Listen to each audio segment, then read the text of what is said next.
എല്ലാവർക്കും നമസ്കാരം. ഇന്ന് നമ്മൾ മത്തങ്ങ ഉപയോഗിച്ചിട്ട് വളരെ ടേസ്റ്റി ആയിട്ടുള്ള നമ്മുടെ ചക്കടയേക്കാളും ടേസ്റ്റ് എന്ന് തന്നെ പറയാം നല്ലൊരു അട പുഴുങ്ങാൻ പോവുകയാണ്. അപ്പോൾ വിദേശത്തൊക്കെ ഉള്ളവർക്കും മറ്റൊന്നും കറക്റ്റായിട്ട് നമുക്ക് നാട്ടിലെ പോലെ സുലഭമായിട്ടൊന്നും പഴുത്ത ചക്കയൊന്നും കിട്ടലുണ്ടാവില്ല. വല്ലപ്പോഴും നാട്ടിൽ പോകുമ്പോഴൊക്കെ ആയിരിക്കും നമ്മൾ ഈ ടേസ്റ്റി ആയിട്ടുള്ള പലഹാരമൊക്കെ കഴിക്കുക. അപ്പോൾ നമുക്ക് അതിനേക്കാളും ടേസ്റ്റിൽ തന്നെ മത്തങ്ങ ഉപയോഗിച്ചിട്ട് നല്ല അട ഉണ്ടാക്കാം. ഞാനിപ്പോൾ 1 കിലോ മത്തങ്ങയാണ് ഇതേപോലെ ഈ ഒരു സൈസ് വലുപ്പത്തിൽ കട്ട് ചെയ്തെടുത്ത് മാറ്റി വെച്ചിരിക്കുന്നത്. നിങ്ങളുടെ ഇഷ്ടം പോലെ ഒന്നില്ലെങ്കിൽ കുക്കറിൽ വേവിക്കാം, അല്ലെങ്കിൽ നമ്മൾക്ക് വരട്ടേണ്ട ആ നോൺ സ്റ്റിക്ക് പാനിൽ ചെയ്താലും മതി. ഞാൻ ഇത്തിരിയും കൂടി ഈസി ആക്കാനായിട്ട് കുക്കറിലേക്ക് ഇതെല്ലാം ഇട്ട് കൊടുക്കാൻ പോവാണ്.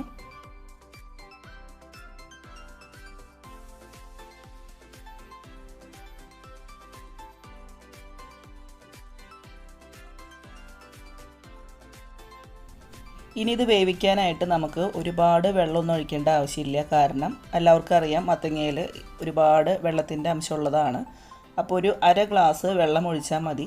എന്നിട്ടും എനിക്കിത് വേവിച്ച് വന്നപ്പോൾ ഇച്ചിരി വെള്ളം കൂടുതലായിരുന്നു. അപ്പോൾ ഞാനിപ്പോൾ 1/2 ഗ്ലാസ് വെള്ളം ഒഴിച്ചിട്ടാണ് ഇത് കുക്കറിൽ ഒരൊറ്റ വിസിലോ അല്ലെങ്കിൽ 2 വിസിലോ കൊടുക്കുകയാണെന്നുണ്ടെങ്കിൽ നമുക്ക് വേഗം തുറക്കാൻ പറ്റും. കണ്ടോ, വളരെ കുറച്ച് വെള്ളം ഒഴിച്ചിട്ടുള്ളൂ.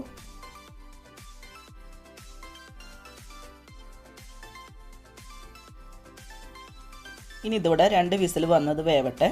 ഈ ഒരു സമയത്ത് നമുക്ക് തൊട്ടടുത്ത അടുപ്പിൽ ഇതേപോലെ ഒരു 1/2 ഗ്ലാസ് വെള്ളം ഒഴിച്ചിട്ട് 4 ഉണ്ട ശർക്കര, എനിക്ക് 4 ഉണ്ട ശർക്കര എന്ന് പറയുന്നത് ഓരോ ഉണ്ടയും 100 ഗ്രാം വെച്ചിട്ടാണ്. അപ്പോൾ 400 ഗ്രാം ശർക്കരയാണ് ഞാൻ എടുത്തേക്കുന്നത്.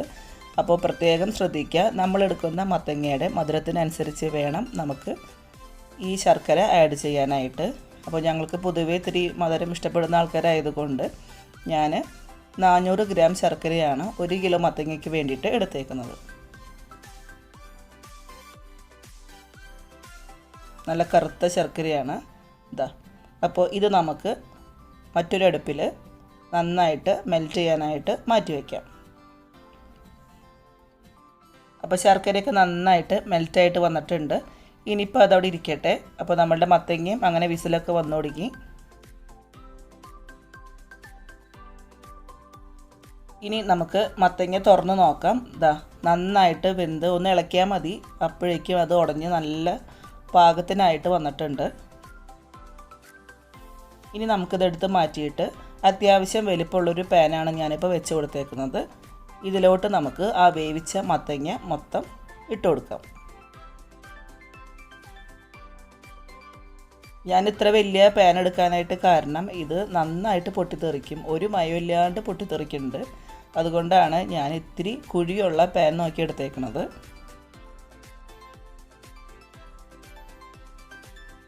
അപ്പോൾ കുറച്ച് നേരം നമുക്കിതൊന്ന് നല്ല വലിയ ഫ്ലെയിമിലിട്ടിട്ട് ഒന്ന് ഇളക്കി കൊടുക്കുക. കാരണം അതിൽ വെള്ളത്തിൻ്റെ അംശം ഒരുപാട് കാണുന്നുണ്ട്. അപ്പോൾ മാക്സിമം നമുക്ക് ഇളക്കി വെറ്റിക്കാവുന്നത്തോളം വെറ്റിക്കുക. ഇനി ഇതിലേക്ക് നമുക്ക് 1 ടീസ്പൂണോളം ഏലക്കായ പൊടിച്ചത് ഇട്ട് കൊടുക്കുക. അതേപോലെ 1/2 ടീസ്പൂണോളം ജീരകം വറുത്ത് പൊടിച്ചത്, നല്ലൊരു ഫ്ലേവർ ആയിരിക്കും. അതേപോലെ ഒരു 1/4 ടീസ്പൂണോളം ഉപ്പും ഇത്രയും ചേർത്ത് നമുക്കിത് നന്നായിട്ട് ഇളക്കി യോജിപ്പിക്കുക. അപ്പോൾ ഈ ഒരു സമയത്ത് ഇത് ഇട്ട് കൊടുക്കുമ്പോൾ മത്തങ്ങയിലേക്ക് നമ്മളിട്ട പൊടികളുടെ ഫ്ലേവറൊക്കെ നന്നായിട്ട് കിട്ടും. ഇനി ഞാനിതിലേക്ക് 2 ടീസ്പൂണോളം നെയ്യും ചേർക്കുന്നുണ്ട്. അപ്പോൾ മത്തങ്ങ നെയ്യിലിട്ട് വരട്ടിയെടുക്കുമ്പോൾ നല്ലൊരു ടേസ്റ്റ് ആയിരിക്കും. ആ നെയ്യുടെ ടേസ്റ്റൊക്കെ ഒന്ന് മത്തങ്ങയിലേക്ക് പിടിക്കുകയും ചെയ്യും.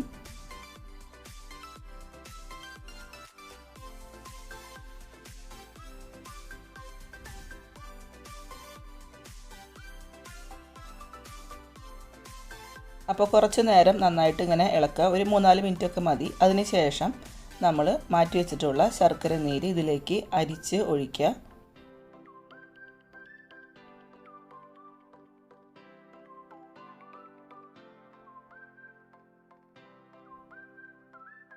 കണ്ടോ, ഇതിൽ അഴുക്കൊക്കെ ഉണ്ട്. അപ്പോൾ അതൊക്കെ മാറ്റിക്കളയുക, അതുകൊണ്ടാണ് അരിക്കാനായിട്ട് പറഞ്ഞത്. അപ്പോൾ അരിച്ച് ശർക്കരയ്ക്ക് ഒഴിച്ചതിന് ശേഷം നന്നായിട്ട് ഇളക്കുക.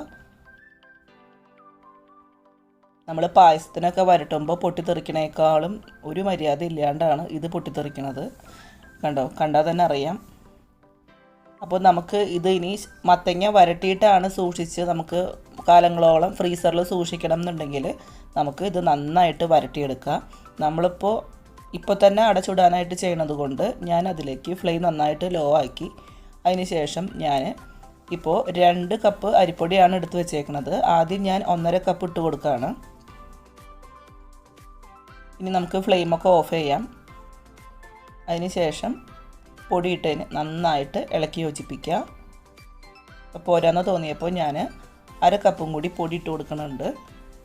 ഈ അരിപ്പൊടിക്ക് പകരം ഗോതമ്പ് പൊടിയോ റവയോ എന്ത് വേണമെങ്കിലും നമുക്ക് ഓരോരുത്തരുടെ ഇഷ്ടം അനുസരിച്ച് ഇട്ട് കൊടുക്കുക. ഞാനിപ്പോൾ അരിപ്പൊടി ഉപയോഗിച്ചിട്ടാണ് ഈ മത്തങ്ങയട ഉണ്ടാക്കിയെടുക്കുന്നത്.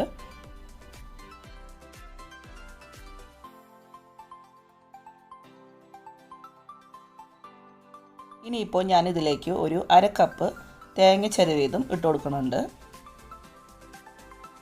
വേണമെങ്കിൽ മത്തങ്ങ വിളയിക്കുന്ന ആ ഒരു സമയത്ത് വേണമെങ്കിൽ ആദ്യം തേങ്ങ ഇട്ട് കൊടുക്കാം. അതിന് ശേഷം പൊടി ചേർത്ത് കുഴച്ചാൽ മതി. അതൊക്കെ ഓരോരുത്തരുടെ സൗകര്യമാണ്. ഞാനിപ്പോൾ തേങ്ങ ഇടയ്ക്കൊന്ന് കടിക്കണം.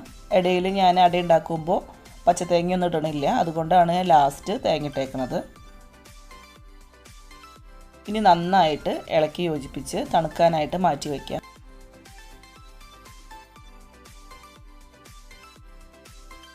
അപ്പോൾ ഈ ഒരു സമയത്ത് ഞാൻ അട പുഴുങ്ങാനായിട്ട് വേറൊരു അടുപ്പത്ത് പാത്രം വെച്ചിട്ടുണ്ട്. അതേപോലെ സാധാരണ അടക്കി എടുക്കുന്ന പോലെ തന്നെ വാഴയിലയും ചീന്തി കൊണ്ടുവന്നിട്ടുണ്ട്. അപ്പോൾ വാഴയില തുടച്ച് നന്നായി വൃത്തിയാക്കിയതിന് ശേഷം ഇതിലേക്ക് ഇതേപോലെ നമുക്ക് അടയുടെ ഈ കൂട്ടിട്ട് കൊടുക്കുക. പിന്നെ ജസ്റ്റ് ഒന്നിങ്ങനെ പ്രസ് ചെയ്ത് കൊടുത്താൽ മതി. പിന്നെ ചുടുമ്പോൾ എപ്പോഴും നൈസായിട്ട് കനം കുറഞ്ഞ് പരത്താനായിട്ട് നോക്കുക. കണ്ടോ, നല്ല നൈസായിട്ട് ആവശ്യത്തിന് കനത്തിന് നമുക്ക് കിട്ടിയിട്ടുണ്ട്. അപ്പോൾ ഇതേപോലെ നമുക്ക് അട ചുട്ടെടുക്കാം.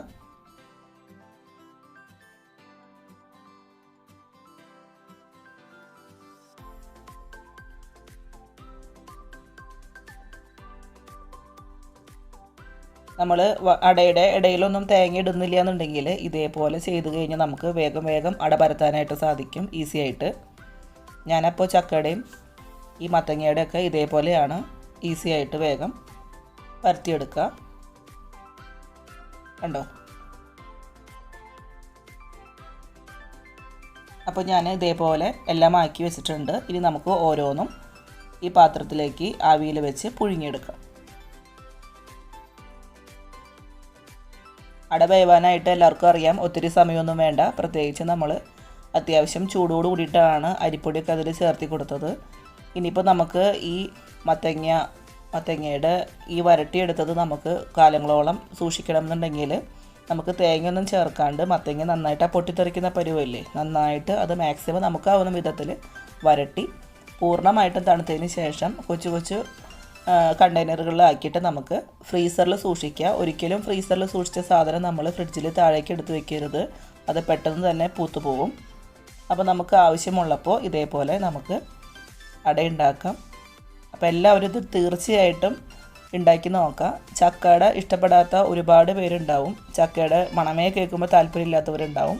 പക്ഷേ എനിക്കൊക്കെ ചക്കയുടെയും ഭയങ്കര ഫേവറേറ്റാണ്.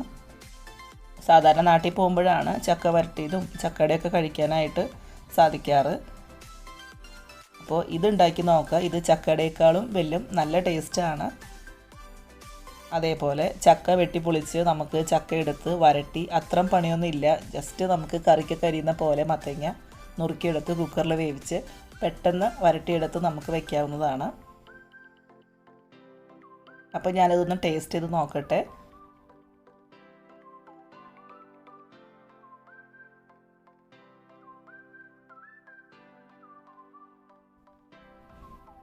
ഇതിൻ്റെ ടേസ്റ്റ് അറിയാത്തതൊന്നുമല്ല, പക്ഷേ കഴിച്ചു തുടങ്ങിയാൽ ഇങ്ങനെ കഴിച്ചുകൊണ്ടേയിരിക്കും.